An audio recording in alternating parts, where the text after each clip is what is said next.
अस्सलाम वालेकुम। आप देख रहे हैं YouTube channel MLT hub with Kamran. मैं हूं कामरान। कैसे हैं डियर व्यूवर्स? उम्मीद है सब ठीक ठाक होंगे। आज का टॉपिक बहुत अहम है और आज का टॉपिक है RDW टेस्ट, जिसे रेड सेल डिस्ट्रीब्यूशन विथ भी कहा जाता है। वक्त ज़ाया नहीं करेंगे, शुरू करेंगे इस अहम टॉपिक को। सबसे पहले बात करते हैं कि RDW या रेड सेल डिस्ट्रीब्यूशन विथ किसे कहा जाता है।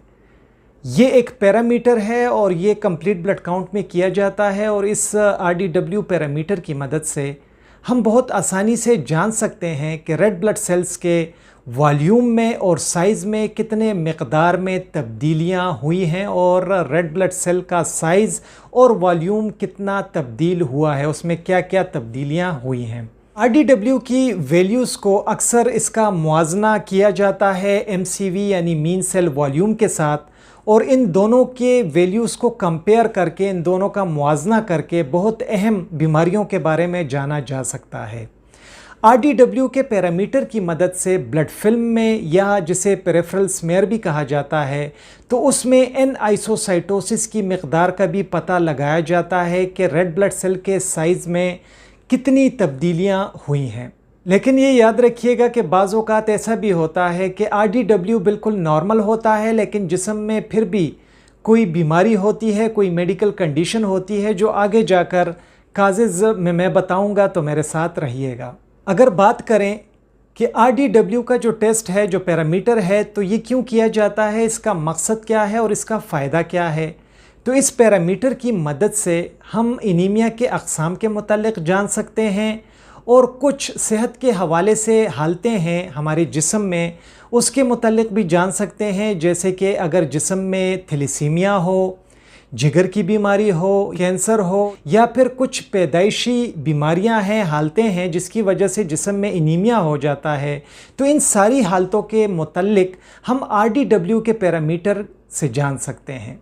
अभी बात करते हैं RDW के अक़साम पर। तो इसकी दो अक़साम हैं। पहली किस्म को कहा जाता है RDW-CV। CV का मतलब है कोएफिशिएंट ऑफ वेरिएंस, और दूसरा है RDW-SD, जिसे कहा जाता है स्टैंडर्ड डिविएशन। यहाँ पर एक चीज़ नोट कीजिएगा कि अगर आप पता लगाना चाहते हैं मरीज़ के खून में RDW-CV का और RDW-SD का, तो इसके लिए आपको ऑटोमेटेड हेमाटोलॉजी एनालाइज़र की ज़रूरत होगी। उसी से इन दोनों पैरामीटर्स का पता चल सकेगा। और अगर कोई CBC के पैरामीटर्स को मैनुअली करता है, तो ये याद रखें कि RDW-CV और RDW-SD का मैनुअली हम पता नहीं लगा सकते, मैनुअली हम इसे टेस्ट नहीं कर सकते। तो इन दोनों के लिए ऑटोमेटेड हेमाटोलॉजी एनालाइज़र का होना ज़रूरी है। चलें बात करते हैं नॉर्मल रेंज पर RDW-CV और RDW-SD की, कि ब्लड में इन दोनों की नॉर्मल रेंज क्या होती है। तो RDW-SD की नॉर्मल रेंज होती है 40 से लेकर 55 फेम्टोलीटर तक, और RDW-CV की नॉर्मल रेंज होती है 11.5 से लेकर 15% तक। यहाँ पर एक चीज़ आपने याद रखनी है जो कि बहुत अहम है। जब भी आप गूगल में सर्च करते हो, किसी किताब में सर्च करते हो RDW के नॉर्मल रेंज के मुतालिक, या जब आप रिपोर्टिंग करते हो RDW की, तो आपने देखा होगा कि ये हमें हमेशा परसेंटेज में मिलता है। तो इससे एक चीज़ ज़ाहिर हुई कि RDW-SD में और RDW-CV में जो परसेंटेज में होता है, तो वो RDW-CV होता है। तो RDW के लिए हमेशा RDW-CV का जो रिज़ल्ट है वो बहुत अहम जाना जाता है, क्योंकि वो परसेंटेज में होता है। खून का नमूना कैसे लेंगे हम RDW पैरामीटर जानने के लिए? तो 3 से 5 ml खून का नमूना लिया जाता है EDTA ट्यूब में, और फिर इस ट्यूब से हम टेस्ट को रन करते हैं ऑटोमेटेड हेमाटोलॉजी एनालाइज़र पर, और फिर हम पता लगाते हैं RDW का। डियर व्यूवर्स, जो दोस्त मेरे चैनल पर नए हैं तो वो मेरे चैनल को कर दीजिए सब्सक्राइब, और साथ में जो बेल का निशान है उसे भी दबा दीजिए, ताकि हमारी हर आने वाली नई वीडियोस की नोटिफिकेशन आपको टाइम पर मिल सके। जानते हैं उन हालतों के मुतालिक जिसमें खून में RDW का लेवल बुलंद हो जाता है, हाई हो जाता है। तो वो हालतें हैं जब जिस्म में आयरन की कमी होती है, फोलेट की कमी होती है और विटामिन B12 की कमी होती है, तो RDW बुलंद हो जाता है खून में। अगर MCV हाई होगी, RDW हाई होगा, तो इससे ये पता चलेगा कि मैक्रोसाइटिक एनीमिया है। और आप लोगों को पता है कि मैक्रोसाइटिक एनीमिया कॉमनली फोलेट और विटामिन B12 की कमी की वजह से होता है।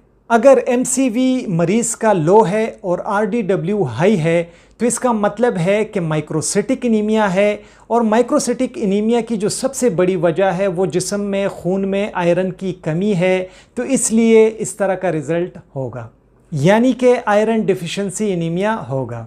अच्छा, अभी उन हालतों पर बात करते हैं जिसमें RDW बिल्कुल नॉर्मल होता है लेकिन जिस्म में फिर भी कोई बीमारी होती है। तो वो हालतें हैं, RDW नॉर्मल होगा लेकिन MCV लो होगा, तो इसका मतलब होगा कि जिस्म में जो एनीमिया है तो वो थैलेसीमिया की वजह से है, या फिर जिस्म में कोई बहुत ही क्रॉनिक बीमारी है जैसे कि क्रॉनिक किडनी डिजीज़ की वजह से।